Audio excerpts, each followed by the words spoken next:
बच्चों, how are you all? I hope you all are doing well. I am your educator. My name is Priyanka. I have done my MSc in Biotechnology and I have done B.Ed also, Bachelor in Education.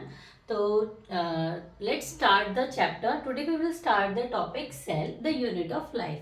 तो आज हम discuss करेंगे इसके बारे में कि cell क्या होता है और सेल किस तरीके से फॉर्म्ड हुआ और सेल से कैसे ऑर्गेनिज्म बना। तो जैसे कि चैप्टर का नाम है that is unit of life, तो इसका मतलब क्या हुआ यार बच्चों, ये चीज हम लोग डिस्कस करेंगे। क्योंकि सेल सेल अगर मैंने आपको बोला है तो सेल डजंट मीन कि भाई वो आपका बैटरी वाला सेल मत समझना भाई, जो हम बैटरीज में डालते हैं, रिमोट में डालते हैं, वो सेल नहीं। वैसे अगर एक तरीके से सोचो बच्चों, अगर हम सेल के बारे में देखो थोड़ा बहुत आपने पढ़ा होगा प्रीवियसली भी, ऐसा तो है नहीं कि हम लोग सेल के बारे में बिल्कुल भी नहीं जानते। अगर हम लोग 11th क्लास का टॉपिक डिस्कस कर रहे हैं तो प्रीवियसली हम ये चीज़ पढ़ चुके होंगे फॉर श्योर। तो सेल जैसे कि हमने ना एक बहुत बचपन से पढ़ते हुए हैं, जब से हमने सेल को जाना है तो एक डेफिनेशन है भाई, इसको हम लोग बचपन से ऑलमोस्ट पढ़ते हैं, उसका नाम है, वो डेफिनेशन मैं आपको लिख रही हूँ, आपको खुद भी समझ में आ जाएगा। इवन हमारी ना कितना कि वो एक हमारी, हम उससे यूज टू हो गए, हमारी टंग पे वो एज इट इज है। सेल क्या कहते हैं? सेल इज द स्ट्रक्चरल, मैं आपको एक्सप्लेन भी करूंगी कि इसका मतलब क्या है, और बहुत बेसिक मतलब है भाई।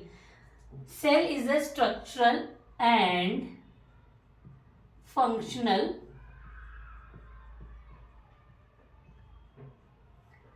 Unit of life. सेम यही चीज हमारा ये चैप्टर का नाम है यूनिट ऑफ लाइफ। मतलब भाई ये बोल रहा है कि जो स्ट्रक्चर हमारा सेल है वो structural and functional unit of life है। मतलब एक लाइफ जो हमारी लाइफ है, इवन किसी भी ऑर्गेनिज्म की, दैट डजंट मीन कि हमारी सिर्फ ह्यूमंस की, जो भी ऑर्गेनिज्म है उनकी जो लाइफ है उसकी ये बेसिक यूनिट है। किसी ऑर्गेनिज्म को स्ट्रक्चर प्रोवाइड करने के लिए या फिर उसको कोई एक फंक्शनैलिटी प्रोवाइड करने के लिए वो सेल एक हमारी क्या है? यूनिट है। सेल बेसिकली होता क्या है, जैसे कि आपको पता है कि सेल हमारा किससे मतलब हमारी पूरी बॉडी किससे मिलकर बनी है? सेल से। ये चीज हम जानते हैं, बहुत बेसिक सी चीजें। अब देखिए मैंने आपसे क्या बोला कि चलिए बैटरी वाले सेल से हम लोग डिस्कस करते हैं। एक सेल इन बायोलॉजी टर्म्स, ये हम लोग बायोलॉजी टर्म्स में बोल रहे हैं, ठीक है, जो कि हमारा क्या है? यूनिट ऑफ लाइफ में हम काउंट कर रहे हैं। लेकिन एक सेल वो बैटरी वाली सेल, बैटरी सेल्स, हम यहाँ एक इससे कंपेयर कर रहे हैं। देखिए जब हमारा कोई भी रिमोट में सेल्स खत्म हो गए, हमारे टॉय में सेल खत्म हो गए, तो क्या है कि वो चीज़ क्या कर रही है? काम तो कर ही नहीं रही है, क्योंकि उसके सेल खत्म हो गए। तो आप क्या करते हो? एक न्यू सेल उसके अंदर डालते हो। तो एक तरीके से अगर हम, छोटा सा एग्जाम्पल है, ये मत सोचिए पूरी तरीके से कंपेयर मत कीजिए, एक लाइफ की तरह कंपेयर कीजिए, क्योंकि हमने ना सेल को यहाँ पर लाइफ से कंपेयर किया है। हमने बोला है कि सेल हमारा यूनिट ऑफ लाइफ है। सेम हम बैटरी सेल को भी ले लेते हैं कि एग्जांपल में हमारा रिमोट खराब हो गया, काम नहीं कर रहा, हम क्या करते हैं? न्यू सेल्स, न्यू बैटरीज डालते हैं, देखा काम करना स्टार्ट हो गया। दैट मीन्स कि भाई उस रिमोट को क्या एक नई लाइफ मिल गई। सेम आपका टॉय है जो कि बैटरी से चलता है, तो आपने उसको एनर्जी दे दी ना, एक तरीके से एनर्जी। वो तो फिजिकल टर्म्स में, फिजिक्स के टर्म्स में आ गई, पर हम यहाँ डिस्कस किसके बारे में कर रहे हैं? हम यहाँ बायोलॉजी के टर्म कर रहे हैं। तो यहाँ पर जब ये चीज बोला गया कि जो सेल है स्ट्रक्चर एंड फंक्शनल यूनिट है, कि सेल प्रॉपर क्या होता है। देखो सेल, तो अभी मैंने आपको बताया मतलब एक बैटरी का वो एग्जाम्पल दिया था। चलिए अब एक चीज हम ना ये देखो बचपन से पढ़ते हैं, बता रहे, तो हमने एक चीज और पढ़ी थी कि अब स्ट्रक्चर एंड फंक्शन में, अब देखो यूनिट ऑफ लाइफ से कैसे एक्सप्लेन करते हैं। आपको पता है कि ग्रुप ऑफ सेल्स जब मिलते हैं, ग्रुप ऑफ सेल्स मिलकर क्या बनाते हैं? जब बहुत सारे सेल्स आपस में मिलते हैं तो वो क्या बनाते हैं? वो फॉर्म करते हैं टिश्यू। क्या फॉर्म करते हैं? टिश्यू बनाते हैं, ठीक है, एक टिश्यू बना दिया उन्होंने। फिर सेम ऐसे ही ग्रुप ऑफ टिश्यू जब मिलते हैं, ग्रुप ऑफ टिश्यू, बहुत सारे टिश्यू मिलकर क्या बनाते हैं बेटा? हम बहुत अच्छे से जानते हैं ये चीज, वो बनाते हैं ऑर्गन्स, ठीक है, डिफरेंट डिफरेंट आपके ऑर्गन। जैसे कि ऑर्गन्स क्या होते हैं बेटा? क्या होते हैं हमारी बॉडी में? जैसे किडनी, लीवर, हार्ट, लंग्स, ये क्या है? हमारे ऑर्गन्स है। सेंसरी ऑर्गन्स में क्या आ जाएगा? हमारे आईज, ईयर, टंग जो सेंस भी करती है, टेस्ट में भी करती है, बहुत सारे इस तरीके के जो ऑर्गन्स है हमारे। ऑल्फैक्टरी ऑर्गन्स भी कहते हैं, जिसमें नोज भी आती है, ठीक है, ये क्या है हमारे ऑर्गन्स, जो डिफरेंट डिफरेंट ऑर्गन्स, मतलब ये टिश्यू आपकी बॉडी में डिफरेंट डिफरेंट ऑर्गन्स बना रहे हैं आपकी बॉडी में।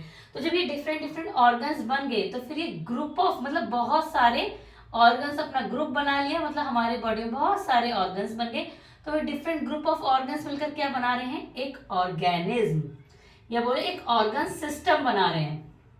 और ये पूरा एक ऑर्गन सिस्टम क्या फॉर्म कर रहा है, जब एक एक कोऑर्डिनेटेड मैनर में एक ऑर्गन सिस्टम बन गया है तो उससे डेवलप हुआ आपका ऑर्गेनिज्म। ये एक बेटा, ये क्या हम बोलेंगे इसको, ये एक सीक्वेंस चलता हुआ आ रहा है कि पहले सेल है, एक सेल, ठीक है, ये रहा एक सेल है आपका, एक फिर ग्रुप ऑफ सेल्स मिलकर आपस में मिले, उन्होंने क्या फॉर्म कर दिया, आपका टिश्यू बना दिया, ठीक है। टिश्यू बनाने के बाद जब बहुत सारे टिश्यूज मिले तो उन्होंने ऑर्गन बना दिया, फिर जब बहुत सारे ऑर्गन्स मिले तो उन्होंने एक ऑर्गन सिस्टम बनाया, देन उन्होंने एक फॉर्म कर दिया ऑर्गेनिज्म। तो अब यहाँ से लगा लो कि भाई उन्होंने बोला कि स्ट्रक्चर यूनिट ऑफ लाइफ, अगर सेल ही नहीं है, हम सेल को हटा दिया हमने, सेल नहीं है भाई, सेल नहीं तो क्या, जब सेल नहीं तो टिश्यू नहीं तो ऑर्गन नहीं तो ऑर्गन सिस्टम नहीं तो ऑर्गेनिज्म नहीं। तो कहीं ना कहीं क्या है, बेसिक यूनिट ऑफ लाइफ है ये, इसीलिए सेल को बोला जाता है बेसिक यूनिट ऑफ लाइफ, इसीलिए इसको बोला जाता है बेसिक यूनिट ऑफ लाइफ, कि ये लाइफ की हमारी एक बेसिक यूनिट है, एक इकाई है, कि अगर ये नहीं तो हो गए। अब इसका एक एग्जाम्पल, बहुत अच्छा सा एग्जाम्पल है, देखिए जब हम घर बनाते हैं तो सबसे पहले क्या चाहिए होता है हमको घर बनाने के लिए, ब्रिक्स चाहिए होती है, ईंट। पहले हम एक ईंट रखते हैं, एक ईंट यहाँ पर हम किससे कंपेयर कर रहे हैं, सेल से, एक सेल। फिर ग्रुप ऑफ ब्रिक्स, जब आप ग्रुप ऑफ ब्रिक्स से क्या बना रहे हैं, वॉल, तो वहां बन गया आपका टिश्यू। फिर जब ग्रुप ऑफ वॉल्स बन जाएगा तो क्या बनेगा आपका, एक रूम बन गया आपका। जब एक रूम मतलब एक ऑर्गन, एक रूम मतलब एक फैमिली मेंबर को हो गया। फिर ग्रुप ऑफ रूम्स, आपका एक सिस्टम बन गया, ग्रुप ऑफ रूम्स मिलकर क्या बना दे रहे हैं, आपका हाउस। तो हमारी बॉडी भी तो हाउस है यार, सेल से मिलकर के हमारी भी तो बॉडी हाउस है, सेम। तो ग्रुप ऑफ रूम्स मिलकर आपको एक प्रॉपर हाउस बना दे रहे हैं। ऐसे ही सेल है जो एक ऑर्गेनिज्म को फॉर्म करता है, उसको फंक्शन देता है, ठीक है। अब फंक्शनल यूनिट कैसे, ये भी मैं आपको एक्सप्लेन करूंगी, लेकिन स्ट्रक्चर तो है, जैसे जैसे सेल्स अपनी शेप बनाएगा वैसा स्ट्रक्चर देता जाएगा। तो हमें इस तरीके का स्केलेटन दिया है, शेप दी है। बहुत सारे ऑर्गेनिज्म होते हैं, जैसे कि प्लांट है, प्लांट की शेप अलग, ह्यूमंस के अलावा फिश, डॉग, कैट, ठीक है, elephant, different organism, different structure. क्यों, उनका जो सेल्स का फॉर्मेशन है वो डिफरेंट है, तो कहीं ना कहीं आपको एक स्ट्रक्चर भी प्रोवाइड कर रहा है। अब बात आती है फंक्शनल की। फंक्शनल भी क्योंकि सेल के पास ऐसी चीजें होती हैं, सेल में डिफरेंट ऑर्गेनल्स प्रेजेंट होते हैं जो डिफरेंट फंक्शंस करते हैं, जो आपकी बॉडी को क्या कर रहे हैं, लिविंग लाइफ प्रोवाइड कर रहे हैं, जिससे कि आप क्या सर्वाइव कर रहे हो भाई। मेटाबॉलिज्म हो रहा है आपकी बॉडी में, तो किसकी वजह से हो रहा है, सेल की वजह से। अच्छा, सेल के बारे में एक चीज और होगी बच्चों, आप हमेशा पढ़ते भी आए हो, हमने बहुत सारी चीजें पढ़ी है सेल के बारे में, तो थोड़ा सा और हम पढ़ लेते हैं। ये तो हमने इसका एक सिस्टम, ये चीजें बना दी किस तरीके से सेल एक ऑर्गेनिज्म को फॉर्म कर रहा है। अब आपने पढ़ा होगा टाइप्स ऑफ सेल्स, थोड़ा सा यहाँ डिस्कस कर लेते हैं। टाइप्स ऑफ सेल्स क्या होता है, सेल ना 2 टाइप्स की होती है बच्चों, 2 टाइप की, बहुत अच्छे से जानते हैं भाई। यूनिसेलुलर, पता है, वर्ड्स पे जाओ आप ना, वर्ड से ही आपको समझ आ जाएगा कि वो कहना क्या चाहता है। मल्टी सेलुलर, ये हम लोग पहले से पढ़ चुके हैं और इसका डिफरेंशिएशन भी हम लोग जानते ही हैं। यूनिसेलुलर मतलब उसको बोलते हैं सिंगल सेल। क्या बोल रहे हैं यहाँ पर हम, सिंगल सेल ऑर्गेनिज्म, ऐसे जिसमें सिर्फ एक ही सेल होता है, सिंगल सेल्ड ऑर्गेनिज्म, जिसमें सिर्फ एक ही क्या होगा, एक ही सेल प्रेजेंट होगा। यहाँ मल्टी सेलुलर मतलब मल्टी सेल्स, यहाँ पे मल्टी सेल्स प्रेजेंट होंगे। और मल्टी सेल्स में आपका एग्जांपल कौन हो गया, हम ही लोग हो गए। हम अपने एग्जांपल लेते हैं, हम मल्टीपल सेल्स से मिलकर बने हुए ह्यूमंस हो गए, जिनको मल्टी सेलुलर को एक और नाम दिया गया है यूकैरियोट्स। ये तो आप सब लोग जानते होंगे, जब आप मल्टी सेलुलर जानते होंगे तो यूकैरियोट्स भी जानते होंगे, तो ये इसको बोल दिया यूकैरियोट्स। यूनिसेलुलर को एक और नाम दिया गया है जिसको हम बोलते हैं प्रोकैरियोट्स। प्रोकैरियोट्स ना बहुत अच्छे से जानते हैं हम ये चीज। और सिंगल सेल में एग्जांपल में आपके कौन आते हैं, सबसे इजी जो हम बहुत अच्छे से जानते हैं भाई, दैट इज बैक्टीरिया। ये जो बैक्टीरिया है इसी को हम प्रोकैरियोट्स भी बोल देते हैं। यही एक सिंगल सेल ऑर्गेनिज्म है। अब आप देखो कि यूनिट ऑफ लाइफ कैसे है, फंक्शनल यूनिट ऑफ लाइफ कैसे है एक सेल। यहाँ पर तो सिर्फ एक ही सेल प्रेजेंट है ना बेटा, एक ही सेल प्रेजेंट है, उसके बाद भी बैक्टीरिया क्या कर रहा है, सरवाइव कर रहा है। अपने असेंशियल काम जो है सर्वाइवल के, जो भी उसका मेटाबॉलिज्म है, एनर्जी लेना, अपनी अब रिप्रोड्यूस करना, ये सारी चीजें मेटाबॉलिक एक्टिविटीज भी हो रही है उसमें, वो रिप्रोड्यूस भी कर रहा है और इनफैक्ट भी कर रहा है हमें अपने सारे काम, मतलब वो सरवाइव कर रहा है ना। तो जब ये सिंगल सेल सरवाइव कर रहा है किसकी वजह से, सेल के अंदर ऐसी फंक्शनैलिटी है कि वो सिंगल होके भी बिना किसी की डिपेंडेंसी के सरवाइव कर सकता है। तो इसलिए इसको बोला गया है कि structure and a functional unit of life. एक सेल ऐसा है जो आपकी बॉडी को या किसी को भी स्ट्रक्चर प्रोवाइड कर रहा है, दूसरा फंक्शनल प्रोवाइड कर रहा है कि एक सिंगल सेल भी क्या कर सकता है, सर्वाइव कर सकता है, अपने एसेंशियल वर्क कर सकता है अपने लिविंग के लिए। मल्टी सेलुलर आपको ह्यूमंस का पता ही है भाई, ह्यूमन हम लोग खुद सर्वाइव कर रहे हैं, हमारी body different different tissues, different different organs और डिफरेंट डिफरेंट सेल्स से मिलकर बनी हुई है, तभी तो हम फॉर्म हुए, यूकैरियोट्स फॉर्म हुए। तो आपको ये चीज इतना तो समझ में आ गया होगा कि भाई सेल क्या है, कितने टाइप्स के होते हैं, ये बेसिक है, मैं सिर्फ आपको आज बेसिक डिस्कस कर रही हूँ, तो इतना तो आपको समझ में आ गया होगा, है ना, इजी था। चलिए अब देखो, अब ये भी आएगा कि मैम सेल हमने पढ़ा, ठीक है, आपने हमें सेल के बारे में बता दिया, अब ये भी तो बताइए कि सेल आया कहाँ से, कैसे पता चला कि सेल नाम का भी कोई चीज है। डिस्कवरी ऑफ सेल्स, देखो बच्चों एग्जाम में पूछा भी जाता है, अगर आप नीट की भी प्रिपरेशन कर रहे हो तो उसमें भी पूछा जाता है, बहुत बार पूछा गया है।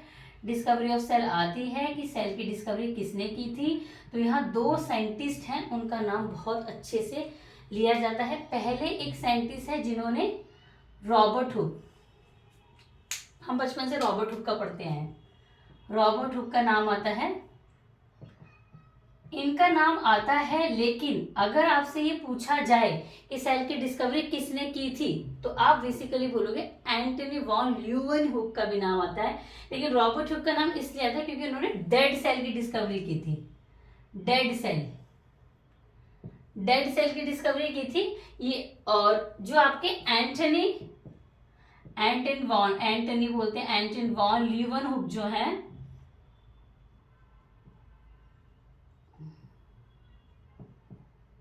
इन्होंने लिविंग सेल की डिस्कवरी की थी बच्चों। तो इसलिए कभी भी ना डिफरेंशिएट करके भी पूछ लेते हैं कि लिविंग सेल की डिस्कवरी किसने की थी और डेड सेल की डिस्कवरी किसने की थी। तो इन्होंने की थी भाई लिविंग सेल की डिस्कवरी। लेकिन अगर देखा जाए ना तो इन्होंने ना एक बेसिकली एक सेल जो एक, जब इन्होंने सेल को देखा था ना, इस तरीके से देखा था, इस तरीके से फॉर्म देखा था, तो इन्होंने क्या देखा कि ना कि जो सेल है वो ना एक हनीकॉम्ब नहीं होता, मधुमक्खी का छत्ता, उस तरीके से है, कंपार्टमेंट्स हैं डिफरेंट डिफरेंट। तो उन्होंने कुछ डिटेल में इतने अच्छे से नहीं डिस्कवर किया था, लेकिन बाद में ये भी चीज हुई कि उन्होंने भाई सेल को अंदर से नहीं देखा, उन्होंने एक सेल वॉल को देख लिया था। ये लेकिन तो सेल वॉल देखा तो इसका मतलब सेल को देखा, तो उन्होंने डेड सेल देखा था। तो जब डेड सेल देखा तो जो उसके अंदर ऑर्गेनल्स प्रेजेंट हैं वो तो इनको दिखे ही नहीं, इनको पता ही नहीं था उसके अंदर कुछ होता भी या नहीं होता। लेकिन जब एंटनी वॉन ल्यूवेनहुक आए, इन्होंने भाई इनके बाद इन्होंने जब इन्होंने कहते ना मार्केट में सुना कि सेल की डिस्कवरी हुई है, सेल की डिस्कवरी हो, तो हर कोई होता है हम भी देखेंगे भाई, हम क्यों नहीं देखेंगे, हम क्यों पीछे रहे, ऐसी साइंटिस्ट आते भी हम भी देखेंगे। तो इन्होंने जब देखा तो इन्होंने लिविंग सेल को देखा, तो उसमें सारे ऑर्गेनल सारी चीजें उन्होंने देखी। और भी फिर इसके बाद जब इन्होंने लिविंग सेल देखा तो एक और आए, रॉबर्ट ब्राउन करके साइंटिस्ट आए भाई, ये थोड़ी ना पीछे रहेंगे, अब सेल की डिस्कवरी तो हो गई है, तो इन्होंने कहा भाई मैं क्यों पीछे रहूं, मैं भी तो देखूं सेल के अंदर क्या प्रेजेंट है। तो रॉबर्ट ब्राउन ने किसकी डिस्कवरी की थी, न्यूक्लियस की थी। तो देखो जब कहते हैं ना कि एक चीज आ जानी चाहिए, जब सेल आ ही गया, जब ये सेल आ ही गया तो सेल के अंदर क्या क्या प्रेजेंट है वो तो अब दिखना बनता ही है। तो वे रॉबर्ट ब्राउन आए, तब तक उन्होंने एक बहुत अच्छा माइक्रोस्कोप, इलेक्ट्रॉन माइक्रोस्कोप तब तक डिस्कवर कर लिया था, ताकि बहुत सिग्निफिकेंटली, बहुत अच्छी प्रिसाइसली सेल के अंदर क्या प्रेजेंट है वो चीज देख सकें। तो इन्होंने इसके अंदर क्या देखा था, न्यूक्लियस देखा था। तो ये कुछ डिस्कवरीज थी सेल की किस किस ने क्या क्या डिस्कवर किया था, वो सारी चीजें थी। तो ये सारी चीजें डिस्कस आपको समझ में आ गई होगी आई होप। चलिए फिर आगे बढ़ते हैं, थोड़ा सा सेल थ्योरी के बारे में थोड़ा सा और पढ़ लेते हैं। एक दो साइंटिस्ट और हुए, उन्होंने दी थी आपकी सेल थ्योरी। भाई अब देखो सेल की डिस्कवरी तो हो गई, सेल की डिस्कवरी हो गई, तो अब ये अब वही चीज है ना कि साइंटिस्ट की जो कम्युनिटी है, अब उनमें ये हलचल मच गई, भाई ये कोई एक नई चीज साइंटिस्ट ने डिस्कवर की है, सेल। क्या है ये सेल, कैसे काम करता है, किस तरीके से फॉर्म हो रहा है, क्या है क्या नहीं है। तो इस तरीके से साइंटिस्ट ने क्या करा, उनमें मच गया हड़कंप कि भाई अब हमको करनी है इसकी थ्योरी, हमें और भी चीजें इसके बारे में जाननी है। तो जब इन्होंने और भी चीजें जानी तो उन्होंने उस चीज को बोल दिया सेल थ्योरी, सेल के बारे में जो उन्होंने जाना। तो दो जर्मन साइंटिस्ट थे भाई, एक थे आपके स्लाइडिन, स्पेलिंग देख लेना बच्चों थोड़ा बहुत हो सकता है, और एक थे आपके स्वैन, ये जर्मन साइंटिस्ट थे, ठीक है। एक तो थे जूलॉजिस्ट,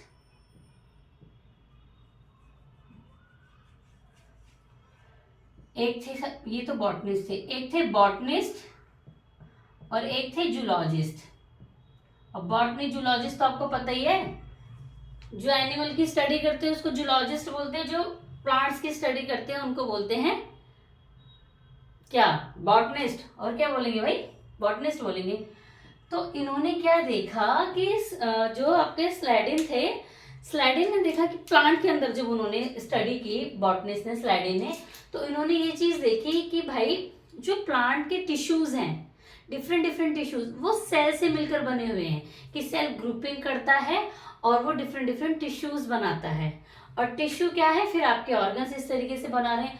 तो उन्होंने ये चीज देखी कि जो सेल है, सेल इज मतलब tissue is made up of cells, ये चीज उनको पता चली कि डिफरेंट डिफरेंट जो सेल्स होते हैं कंबाइंड होते हैं, अब वो क्या बनाते हैं, पूरा टिश्यू बना रहे हैं। फिर ऐसे ही जूलॉजिस्ट है, इन्होंने भी क्या करा, इन्होंने भी इस तरीके से और भी सेल्स में, डिफरेंट डिफरेंट सेल्स में, एनिमल सेल्स में स्टडी करी, उन्होंने भी डिस्कवरी करी। तो इससे निकलकर तो उन्होंने क्या कंक्लूजन निकाला था, जब इन्होंने प्लांट में और एनिमल में स्टडी करी थी, इन्होंने बताया कि ऑल, इनकी जो थ्योरी थी, ऑल लिविंग ऑर्गेनिज्म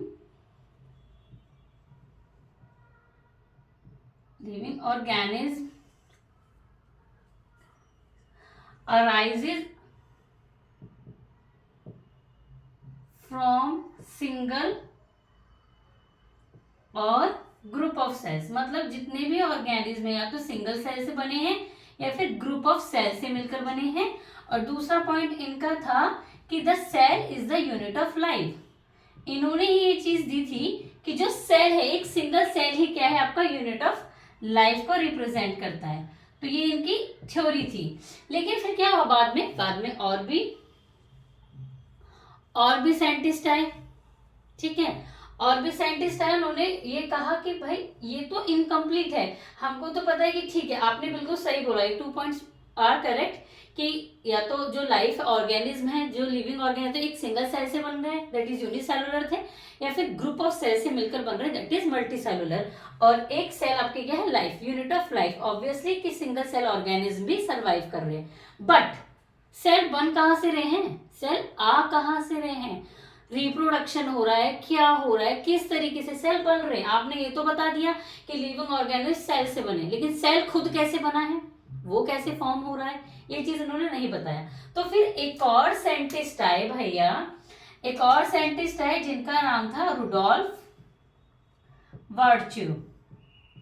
ये साइंटिस्ट आए, इन्होंने एक थ्योरी दी भाई, इनका भी एक रिमार्क था, इस थ्योरी में इनका भी कंट्रीब्यूशन था।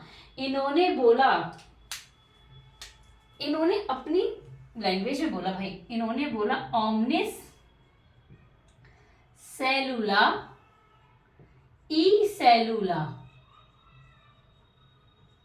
ओमनिस सेलुला ई सेलुला। भाई ये आ जाता है इसलिए लिखा है बच्चों, ये पूछ लिया जाता है कि ये किसने बोला था, ये किसने ये चीज वर्ड बोली थी, ये थ्योरी वाला पॉइंट। इन्होंने तो अपनी लैंग्वेज में बोला ना साइंटिस्ट ने, हम इसको भी इंग्लिश में कन्वर्ट करेंगे। तो ये वर्ड, ये किसकी वर्डिंग थी, ये थे रुडोल्फ वर्च्यू। समटाइम्स अगर इस तरीके से फ्रेज बना के दे दिया, हु सेड दिस, साइंटिस्ट का नाम पूछ लेंगे तो आपको पता होना चाहिए कि भाई रुडॉल्फ वर्च्यून ने बोला है। तो हमें एक एक चीज पता होनी चाहिए। इसका मतलब था कि ऑल सेल्स फॉर्म्ड, बोलो या बोलो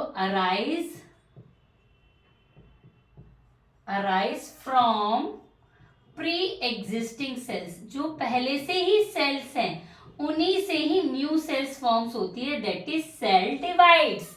सेल डिवीजन, ये हम जानते हैं सेल डिवाइड करती है, 1 से 2 सेल्स, 2 से 4, 6, 8, इस तरीके से।